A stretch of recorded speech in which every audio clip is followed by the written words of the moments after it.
Il convient en premier lieu aux musulmans de se repentir sincèrement. Bien que le repentir soit encouragé tout au long de l'année et qu'il n'est pas spécifique au mois de Ramadan, il est d'autant plus important pour celui qui s'apprête à accueillir ce mois-là, yani ce mois béni qui est le mois de Ramadan, ce mois où il va redoubler d'efforts dans les actes d'obéissance, il convient, naam, qu'avant cela, il se repente. Naam, le serviteur, il doit donc s'empresser de se repentir à son Seigneur, de ses nombreux péchés, de ses nombreux manquements, afin de rentrer dans ce mois d'adoration. Le cœur léger, le cœur épuré, naam, le cœur épuré de la noirceur des péchés. Naam, car certes, les péchés sont une noirceur dans le cœur. Et le cœur, il ne pourra trouver le repos et la quiétude que si son cœur, il est dénué de ces noirceurs, de ces taches noires qui sont présentes dans son cœur.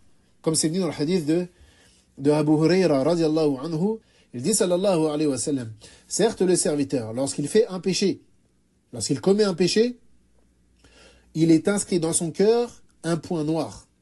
Et si il demande pardon et se repent à Allah, alors ce point-là est retiré.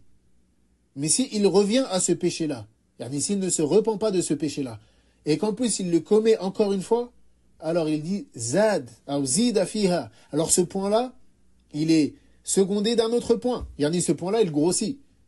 ثم يقول النبي صلى الله عليه وسلم jusqu'à ce que son cœur il soit entaché de noir partout. Yani son cœur devient noir totalement. Donc à la base, c'est juste un point noir. À la base, c'est juste un point noir.